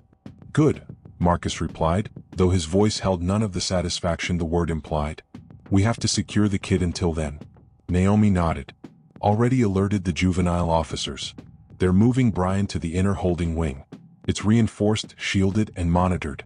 Nobody gets in without clearance." Marcus took a slow breath. It's still not enough. Not with Dalton in play. As they started down the hallway, Naomi asked quietly, "Do you think Dalton knows the FBI is on the way?" Marcus gave a humorless laugh. "Dalton probably knew we'd call them before we did. He's always 2 steps ahead." They rounded the corner and approached the holding room. Brian sat on the cot, his back straight now, hands gripping his knees tightly. He looked up as they entered, fear carved into his features, but something more too. Something Marcus hadn't seen earlier. Determination. "Brian," Marcus said as he took the chair, "we're going to move you soon. Somewhere safer, somewhere Dalton can't reach." "Detective Hale," Brian interrupted, his voice thin but steady. "I need to tell you something before they take me away." Naomi exchanged a quick glance with Marcus. "What is it, Brian?" she asked gently. Brian's throat bobbed in a swallow. "There's more than just the money laundering. More than the threats. Something Dad found in Dalton's files. Something Dalton was terrified about." Marcus leaned forward. "Go on." "He called it Project Verona," Brian said. "Dad said it was the thing that could burn Dalton's entire network down." Naomi frowned. "Project Verona?" Brian nodded. "Dad didn't know everything, but he said Dalton was funneling money into the project from overseas accounts. And that if the wrong people found out, Dalton wouldn't just go to jail. He'd be killed." Marcus felt the air tighten. "Killed by who?" Brian shook his head. "Dad didn't say. He didn't know." Naomi's brow creased. "Do you know where the files on Project Verona are?" Brian hesitated, fear rising again. I think so. Dad told me once, after Dalton left the house, that he had hidden something in the attic. Something nobody would think to look for. He said if anything happened to him, I needed to tell the police." Marcus stood abruptly. "The attic? We didn't check the attic." "We didn't know to," Naomi murmured, stunned. "We need a team there immediately," Marcus said. But before Naomi could reach for her radio, a sharp, metallic crack echoed through the building. A gunshot. Alarms blared across the precinct almost instantly. Officers sprang from their desks, weapons drawn, while others rushed to the source of the sound. Shouting echoed through the hallways, boots pounding the floor in synchronized chaos. Marcus motioned for Naomi to stay with Brian and sprinted toward the disturbance. Another gunshot ripped through the air. The smell of gunpowder lingered faintly as he reached the corridor leading to the service entrance. An officer lay on the ground clutching his shoulder, blood seeping between his fingers. "Shooters inside," someone yelled. Suspect breached through the rear door. Marcus's heart rate spiked. Dalton's men. They were here. He ducked behind a corner as another gunshot rang out. He peered down the hallway. The shooter, dark coat, black gloves, was moving with calculated, silent steps. Not fast but efficient. The kind of movement only well-trained men displayed. And he was headed straight toward the juvenile wing. Toward Brian. Marcus didn't think. He didn't plan. He charged. "Drop the weapon," he bellowed. The shooter spun, firing twice. Marcus dove behind a metal cabinet, bullets sparking against the frame. He felt the rush of air near his cheek as a round grazed dangerously close. He leaned out just enough and fired 3 times down the hall. One shot clipped the shooter's arm. He jerked back, stumbling but still moving. Marcus skid across the floor to cover, firing again as the man fled around a corner. But in that split second, Marcus realized something horrifying. That shooter wasn't trying to escape. He was repositioning. He was circling toward Brian's location. Back in the holding room, Naomi stood with her gun drawn, her body between Brian and the door. Brian crouched in the corner, trembling but silent. "Stay down," Naomi whispered. "No matter what happens, do not move." Footsteps thundered down the hall. One set heavy and fast, the other controlled, deliberate. "Naomi," Marcus shouted. "Shooter incoming." The words were barely out of his mouth when a crash exploded from the far end of the corridor. The shooter burst into view, firing without hesitation. Naomi returned fire instantly, forcing him to duck behind a pillar. Marcus slid into position beside her, shielding Brian as he took cover. The hallway filled with a storm of gunshots, metal, concrete, and glass shattering under the barrage. Suddenly, for a heartbeat, silence. Then, a voice. Deep, cold, controlled. "Step aside," the shooter called out. "We only want the boy." Marcus felt the words strike like ice. He looked at Naomi, her jaw set, her eyes fierce. She shook her head once. "No one is getting past us," she whispered. Gunfire erupted again. Marcus fired 3 rounds, hitting the shooter's leg this time. The man fell but kept shooting, crawling toward the room with terrifying determination. "Stay down, Brian," Marcus shouted. Brian pressed himself into the corner, hands over his head, sobbing. The shooter aimed upward, preparing for one last attempt, and Naomi fired a single, precise shot. The man collapsed, motionless. Silence fell over the hallway except for the distant echo of alarms and the ragged breathing of all 3 people still standing. Brian lifted his head slowly, eyes wide with shock and relief. Marcus stepped forward cautiously, nudging the shooter's weapon away before checking for a pulse. Nothing.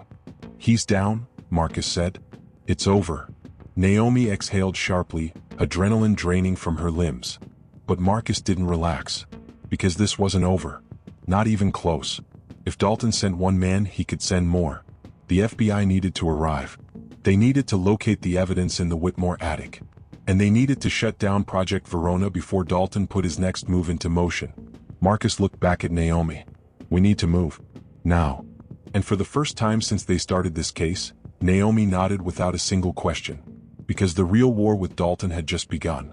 Detective Hale had always believed that every case revealed its truth in layers.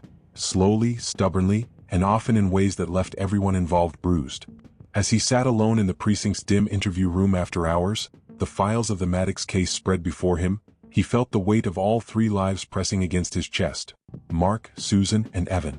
Each of them flawed, each of them wounded, each of them orbiting the kind of family pain that could swallow a home whole. But only one had chosen the final, irreversible act. Evan Maddox. And now, as Hale reviewed the psychological assessment notes delivered that afternoon, he felt the first true shape of the boy's motive forming, not as a clean explanation, but as a fractured mosaic of resentment, desperation, and emotional collapse. The report described Evan not as inherently violent, but as chronically overwhelmed, isolated, and pushed beyond his psychological limits. It painted a picture Hale already suspected, a young man who had drowned in silence long before he ever picked up the weapon. What troubled Hale more was how obvious the warning signs seemed in hindsight. Evan had begun skipping school months earlier, claiming headaches, stomach aches, or simply refusing to leave the house. His teachers noted a shift from quiet attentiveness to vacant detachment. His friends reported he had withdrawn from their group activities, stopped responding to calls, and spent long stretches wandering alone after class. Even his baseball coach had sent an email to Mark and Susan, urging them to check in on him. No one ever replied. Hale exhaled long and slow, rubbing his eyes. The truth wasn't that Mark and Susan hadn't noticed.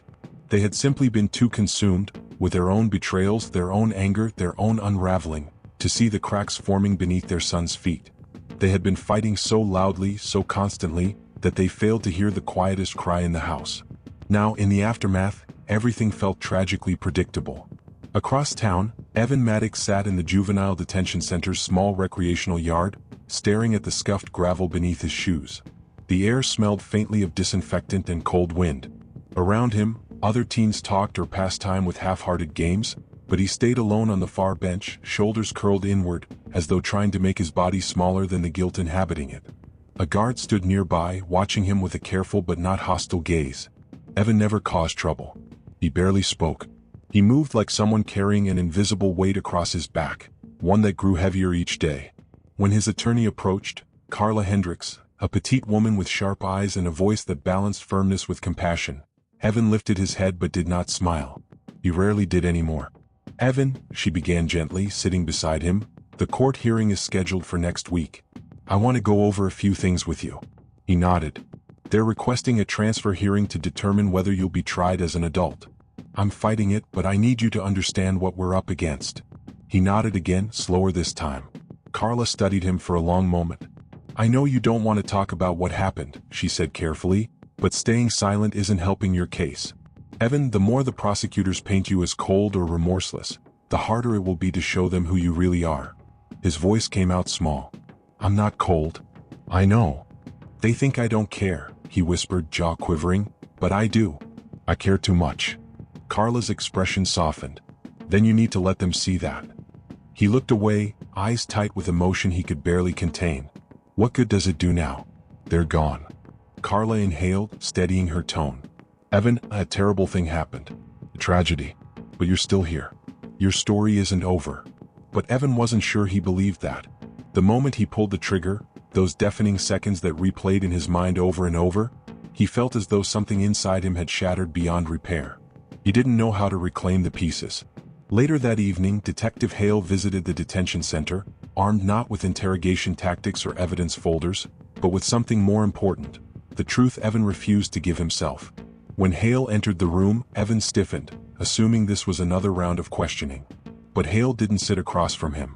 Instead, he took the seat beside him, something no investigator had done since the arrest. "Evan," Hale murmured, "I'm not here to ask you anything. I'm here to talk." Evan stared at the table. "About what?" "About why you won't forgive yourself." Silence. The kind that lived in Evan's bones. "You think I don't know what it's like," Hale continued, "to love people who break each other? To grow up in a house where yelling feels louder than anything else in the world?" Evan blinked, surprised. Hale wasn't smiling, but there was a softness in his eyes. Something human, something familiar. "My parents fought too," Hale said quietly. "Every day. Every night. It felt like living inside a storm." Evan swallowed. "Did you ever want it to stop?" "Of course," Hale answered. "But wanting peace doesn't make you a monster." Evan's breath hitched. "The storm in your house wasn't your fault," Hale said. "The affairs, the lies, the anger, those were adult choices. Not yours. You got trapped in the fallout." Evan's throat tightened. "But What you did," Hale interrupted gently, "was irreversible. But the pain that led you there? That wasn't born out of hate, Evan. It was born out of desperation." Evan's eyes brimmed with tears he fought to suppress. "I didn't know what else to do." "I know," Hale whispered. For the first time since his arrest, Evan let himself cry, not the silent tears he shed alone at night, but the raw, shaking sobs of someone who had been holding the world on his shoulders far too long. Hale didn't move to comfort him physically. He simply stayed there, steady, present, allowing Evan's grief to exist openly. It was the closest Evan had come to feeling human since the night everything fell apart. When Hale left the center, the sun had already dipped below the horizon, leaving only bruised streaks of purple and fading gold. He paused at his car, breathing in the cold evening air. He knew the road ahead would be long, for Evan, for the legal system, for everyone touched by the Maddox tragedy.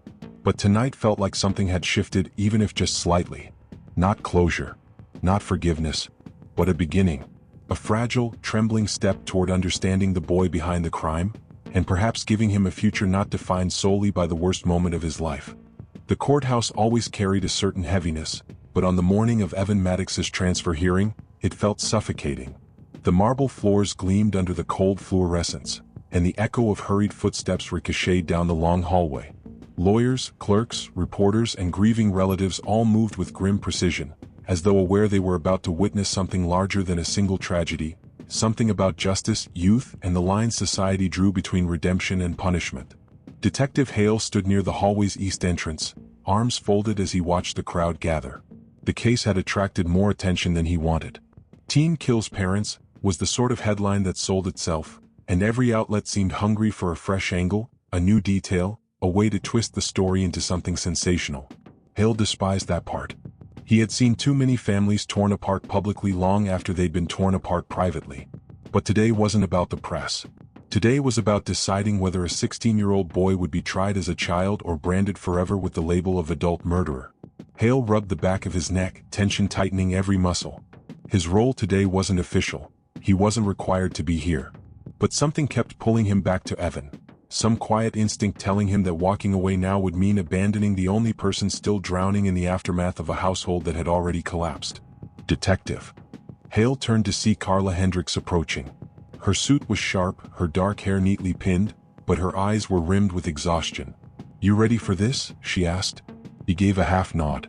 "Doesn't really matter if I am." Carla exhaled. This hearing could go either way. The prosecution wants to paint Evan as calculated, cold, beyond help.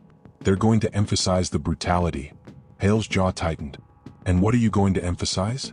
"That he's a child," she said simply. "A child who broke under pressure no one should have had to endure." Her voice carried the quiet conviction of someone who had seen too many kids like Evan.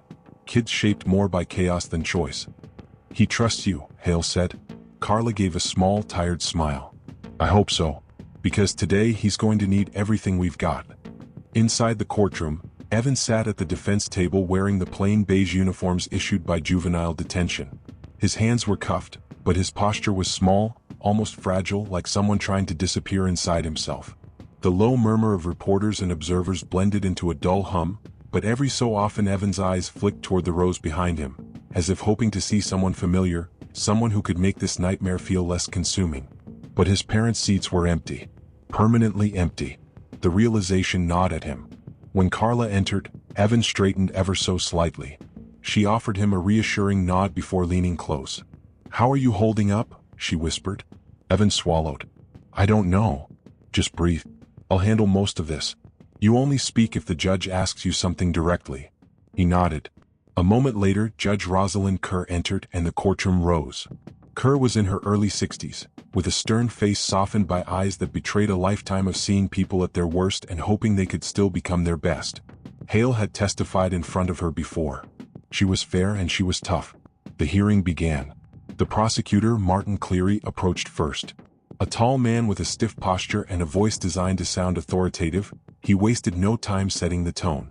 "Your Honor," Cleary said, "this case is not about a frightened child. It is about deliberate violence." The defendant retrieved the weapon, loaded it, and executed two defenseless adults in their bedroom. That is not the behavior of an impulsive youth. It is the behavior of someone who understood exactly what he was doing. Hale bristled at the phrasing. Evan flinched. Cleary continued, "We will present evidence of planning. We will show intent. And we will argue that the community must be protected from an individual capable of such brutality." Carla stood as soon as he finished. "Your Honor," she began, her tone calm but firm, "the prosecution will describe this tragedy with cold precision. But precision does not equal truth. Evan Maddox is 16 years old, a minor who had been living in a household filled with emotional volatility, infidelity, and psychological neglect." Evan stared at the table, trying not to crumble as his family's dysfunction was spoken aloud. "He is not a hardened criminal," Carla continued. "He is a child who reached a breaking point after months, possibly years, of emotional trauma. The question before the court is not whether a crime occurred. It is whether this child should be discarded into the adult system, where rehabilitation becomes almost impossible." Judge Kerr listened intently, hands clasped. Carla added, "We intend to show that Evan can still be saved." The morning stretched on, filled with testimony. A school counselor spoke of Evan's declining grades and withdrawn behavior. A neighbor recounted nights of loud arguments echoing from the Maddox home. A teacher described Evan as a gentle kid, someone who never raised his voice, someone who looked like he was carrying the world on his shoulders. Cleary objected frequently. Carla countered each one smoothly. When Detective Hale was called, the room seemed to shift. Hale took the stand and spoke with measured honesty. "Detective Hale," Cleary began, "in your professional opinion, was the crime committed deliberately?" Hale paused, choosing his words carefully. "It was an act," he said, "committed in a state of extreme emotional distress." "That is not what I asked," Cleary pressed. "I'm aware," Hale replied. A ripple of amusement flickered through the room, but Judge Kerr shot a warning look. Cleary's eyes narrowed. Did the defendant know how to load and fire the weapon? He did, Hale said. And wouldn't that indicate a level of planning? It indicates familiarity, Hale said, not premeditation. He could feel Cleary's frustration growing, but Hale wasn't here to cater to the narrative of a cold-blooded killer. Detective, Carla said when it was her turn, did Evan ever express satisfaction or pride in what he'd done? No, Hale said firmly. Quite the opposite. He's shown deep remorse. And based on your interaction with him, Carla continued, do you believe he acted out of hate? Hale shook his head. I believe he acted because he felt trapped and overwhelmed. Evan's eyes glistened. Hale looked at him, offering the slightest, most human nod. By early afternoon, the judge called for recess. The courtroom emptied, but Evan remained seated, staring at his trembling hands. Carla leaned in. You're doing okay. He shook his head. They all think I'm a monster. No, she corrected softly. They think you're a kid who made a terrible, tragic choice. And they're deciding whether you get a chance to be more than that choice. Evan's voice cracked. Do I deserve that chance? Carla didn't answer immediately. She rested her hand on the table, not touching him, but close enough to make him feel less alone. Evan, she said softly, every child deserves a chance. He closed his eyes, letting the words sink in. But deep inside he wasn't sure he believed them. Not yet. When the recess ended and everyone returned to their seats, the courtroom felt noticeably heavier. It was as though the morning session had drained the air of warmth, leaving behind only the stark reality of what was at stake. Evan Maddox sat upright now, though his shoulders remained tense, his eyes fixed on the judge's bench like he was bracing for impact. Judge Kerr returned, tapping her gavel softly. We will resume the hearing. Carla Hendricks rose first. Your Honor, the defense would like to call Dr. Anton Rourke, clinical psychologist. A middle-aged man with calm eyes and graying hair walked to the stand. He carried a stack of notes, but his posture suggested someone who hardly needed them. Evan watched him with quiet apprehension, unsure whether this testimony would help him or expose more pieces of himself he wasn't ready to face. After being sworn in, Dr. Rourke settled into the witness chair. Dr. Rourke, Carla began, you've spent the past 2 weeks evaluating Evan Maddox. Is that correct? Yes, he replied. I conducted multiple interviews, reviewed school records, family reports, and the investigative materials. And in your professional assessment, what did you determine about Evan's psychological state leading up to the incident? Dr. Rourke folded his hands. Evan exhibited signs of chronic emotional trauma, prolonged stress, depressive symptoms, and what we call situational collapse. That's when an individual, especially an adolescent, can no longer psychologically withstand the pressures placed upon them. Evan reached a breaking point. Cleary stood abruptly. Objection. Conclusion without proper foundation. Judge Kerr sighed. Overruled. Continue. Carla nodded. Doctor, can you explain what contributed to this collapse? Certainly, he said. The Maddox household presented significant emotional volatility. Evan witnessed consistent conflict between his parents, as well as episodes of verbal aggression. Additionally, he struggled with feelings of helplessness, guilt, and responsibility for the chaos around him. Responsibility? Carla asked gently. Dr. Rourke nodded. Children often internalize blame when their parents fight. Evan's notes and statements reveal he believed he was the cause of their anger, despite having no actual role in their dysfunction. Evan's throat tightened. He looked down at the table, hands gripping each other. Cleary rose again. Doctor, you claim Evan felt overwhelmed. But feeling overwhelmed does not justify murder. No, Dr. Rourke said, unflinching. It doesn't. But it explains why he was psychologically incapable of making a rational decision in that moment. Cleary stepped closer. Are you suggesting Evan lacked understanding of the consequences?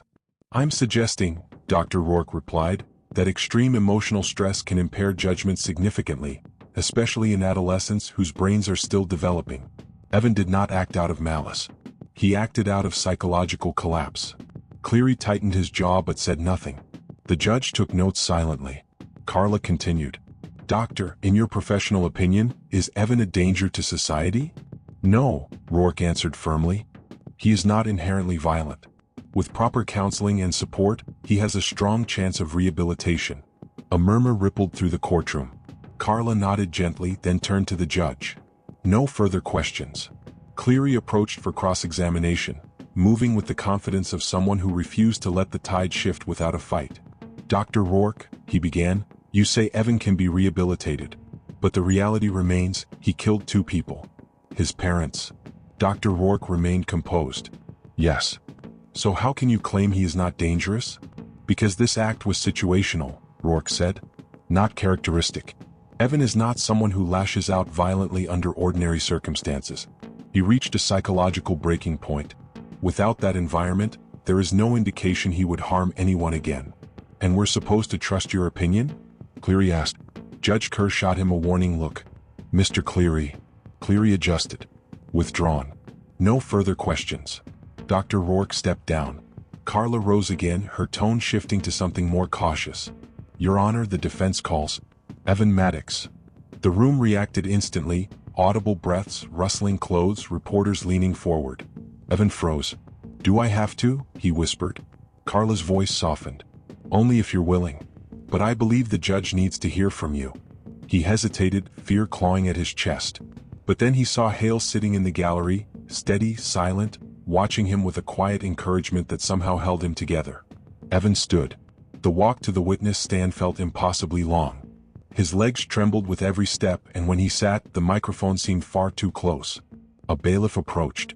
"Raise your right hand." Evan did, his fingers shaking. "Do you swear to tell the truth, the whole truth, and nothing but the truth?" His voice cracked. "I do."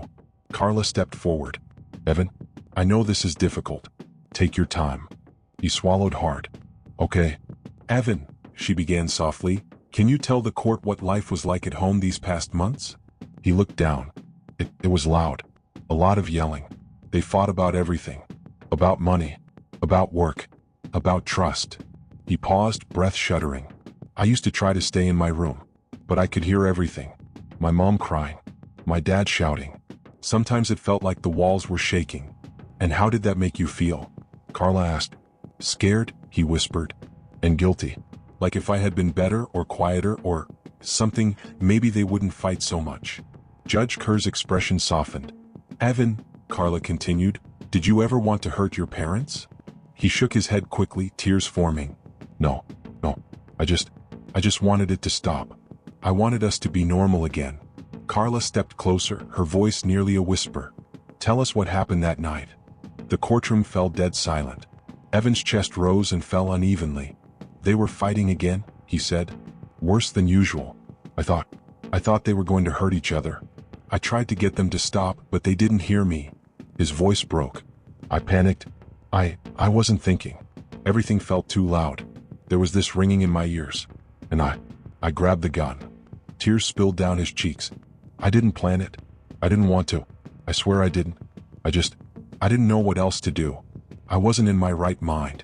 His shoulders trembled violently. "I'm sorry," he whispered. "I'm so sorry." Carla's voice was heartbreakingly gentle. "Evan, do you regret what happened?" He looked up for the first time, eyes red, voice raw. "I regret it every second. I wish it were me instead." A collective stir moved through the courtroom. Even Cleary seemed momentarily disarmed. Carla stepped back, her voice steady. "No further questions." Judge Kerr watched Evan with an expression he couldn't decipher, somewhere between sorrow and contemplation. Cleary rose for cross-examination, but for one of the few times in his career, he hesitated. When Evan was escorted back to his seat, he felt hollow, like he had poured out every last piece of himself onto the floor. Carla whispered, "You did good, Evan."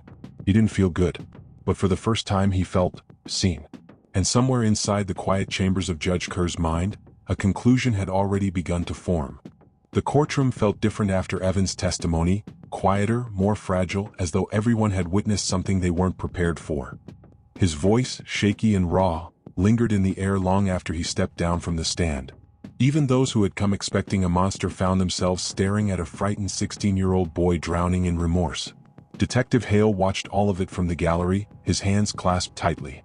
He had seen confessions, breakdowns, manipulations, and theatrics in courtrooms for decades, but Evan's words were none of those things. They carried the painful truth of someone who had reached a psychological edge without even realizing it until it was too late. As the judge called both legal teams back to the floor for closing statements, a hush fell over the room. Carla placed a hand on Evan's shoulder before standing. "Whatever happens, you were brave today," she whispered. He nodded, though his stomach nodded with fear. He didn't know if bravery even mattered anymore. Judge Kerr adjusted her glasses. "We will now hear closing arguments. The prosecution may proceed." Martin Cleary rose, shoulders squared, voice firm. The calmness with which he walked to the center of the room sent a ripple of tension down Evan's spine. "Your Honor," he began, "this case is undeniably tragic. But tragedy does not erase accountability." He turned slightly, addressing the courtroom as though each person needed convincing. "The defense has painted a picture of a broken boy, and perhaps that picture contains truth. But at its core, this case is about responsibility for an irreversible act. 2 people are dead. 2 lives ended violently. And the individual responsible is sitting right here, fully aware that his actions cannot be undone." His words struck like cold needles. Evan stared at the table, jaw trembling. Cleary continued, "We cannot ignore the facts." Evan Maddox retrieved a firearm. He loaded it. He entered his parents' room. And he pulled the trigger. Whatever emotional turmoil he faced, those actions were deliberate. He paused, letting the weight settle. The community expects that violent offenders face consequences equal to their actions. Placing Evan in the adult system is not an act of cruelty. It is an act of protection. For the community and for the principle of justice. He stepped back. "Your Honor, I urge you to grant the transfer." The words hung in the air, final, heavy, unforgiving. Carla Hendricks rose slowly, her posture calm but her eyes burning with conviction. "Your Honor," she began, "Mr. Cleary is correct about one thing. A tragedy occurred. The Maddox family was broken long before the night of the incident, and no decision in this courtroom can change that." She took a breath. "But the prosecution wants you to believe that this child, this 16-year-old boy, acted with the same clarity of mind as a fully developed adult. They want you to see a murderer. I ask that you instead see what the evidence truly shows. A youth who collapsed under unbearable emotional weight." Carla stepped closer to the judge's bench, but her voice remained soft. "Evan did not kill out of hatred. He killed out of fear, confusion, panic, an overwhelming storm no adolescent should navigate alone. Dr. Rourke testified that Evan is not inherently violent, that he acted under extreme emotional distress. Teachers, counselors, neighbors, all said the same. Evan was gentle, compassionate. A boy who retreated inward, not outward."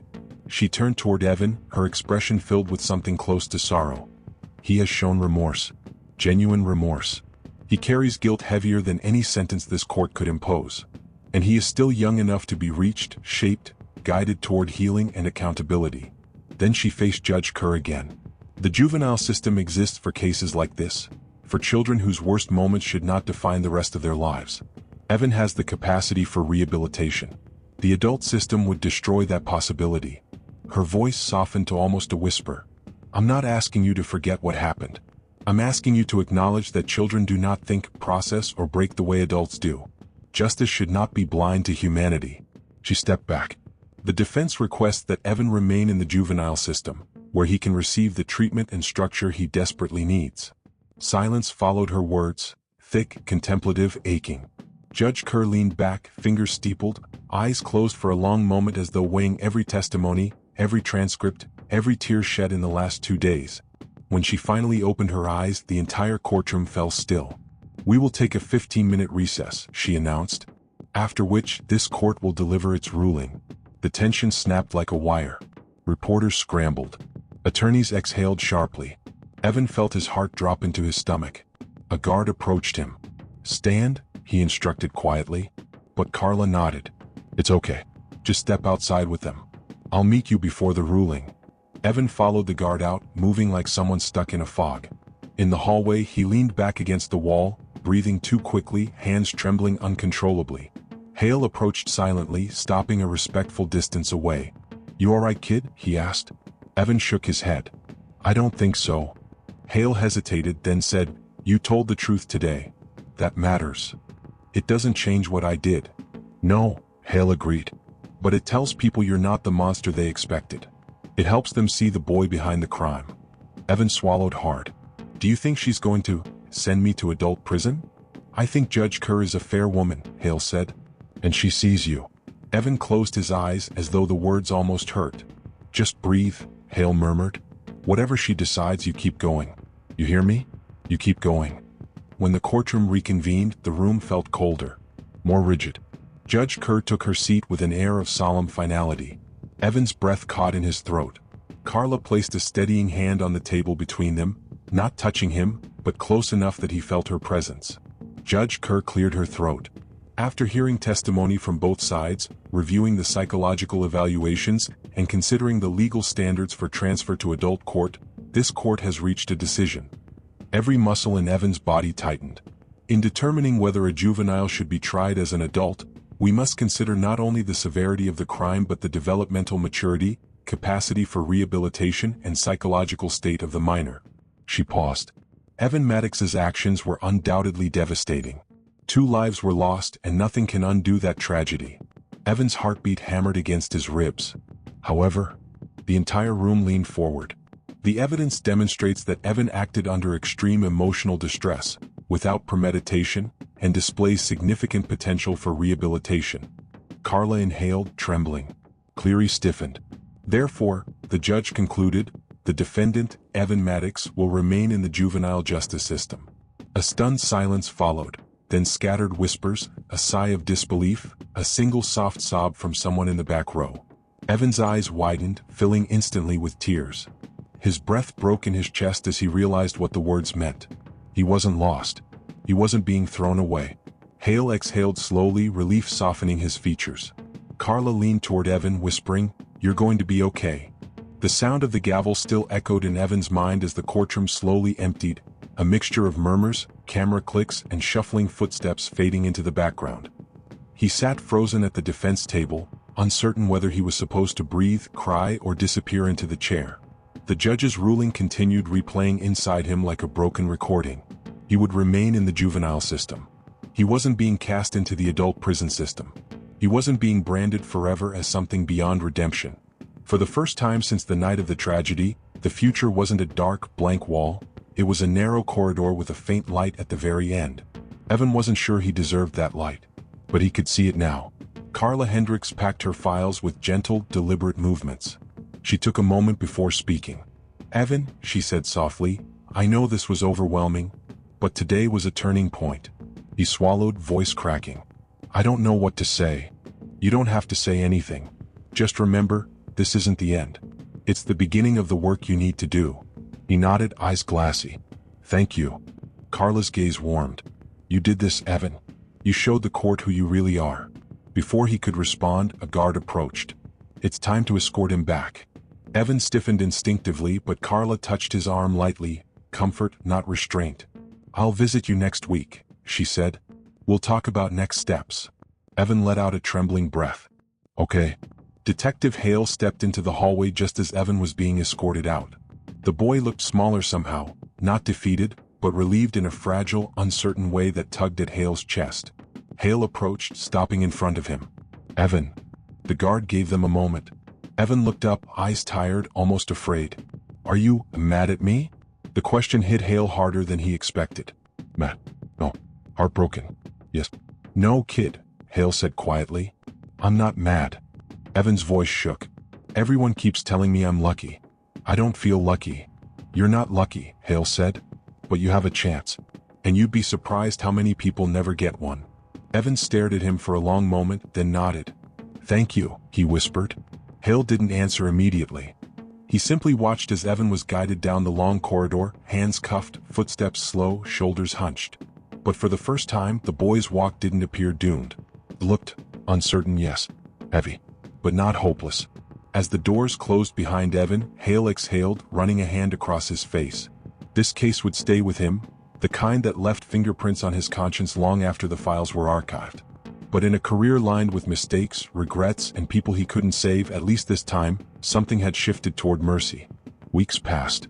The Juvenile Rehabilitation Center where Evan was placed wasn't warm or welcoming, but it wasn't cold darkness either. It was structured, predictable, and, most importantly, designed for rebuilding. The walls were pale gray, the halls clean and quiet, the guards firm but not cruel. It wasn't freedom, but it wasn't hell. At first, Evan barely spoke. He followed routine mechanically, woke up, ate, attended classes, met with counselors, slept.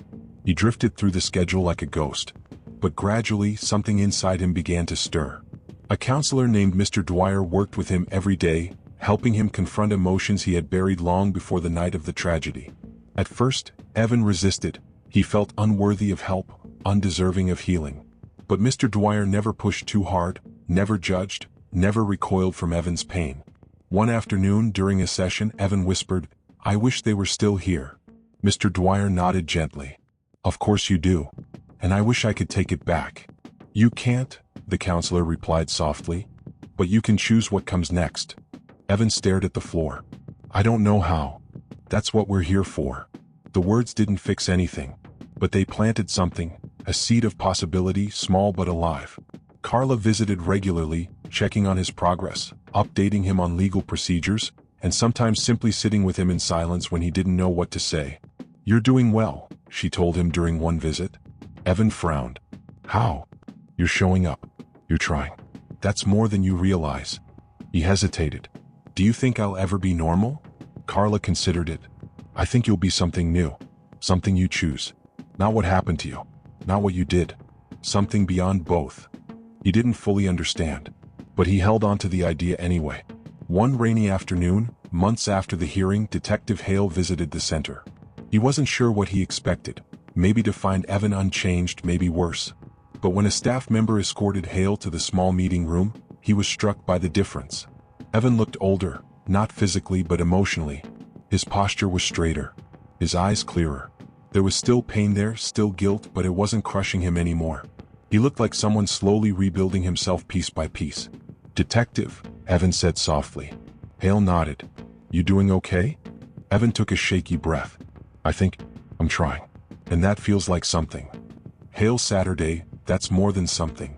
A long pause passed between them. "You know," Evan murmured, "I still have nightmares. I still wake up thinking it's that night again." Hale nodded. "It'll take time." "Do you think," Evan asked, "that I can be better? That I can be someone good?" Hale studied the boy carefully. "Evan, you already are someone who wants to be better. That's the beginning of good." The boy blinked, eyes soft with vulnerability. "I don't want to be defined by the worst thing I did." "That's up to you," Hale said. "Not the world. You." They sat together in silence for several minutes, listening to the rain tapping against the windows. Before leaving, Hale stood and said, "You keep working. You keep trying. And when the time comes, you build a life that honors the second chance you got." Evan nodded slowly. "I will." And for the first time, Hale believed him. Years later, people would still remember the Maddox case.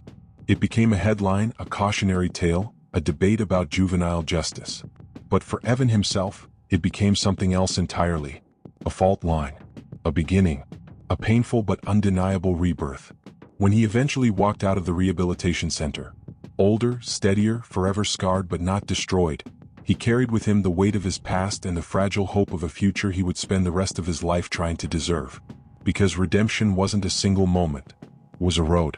And Evan Maddox was finally willing to walk it.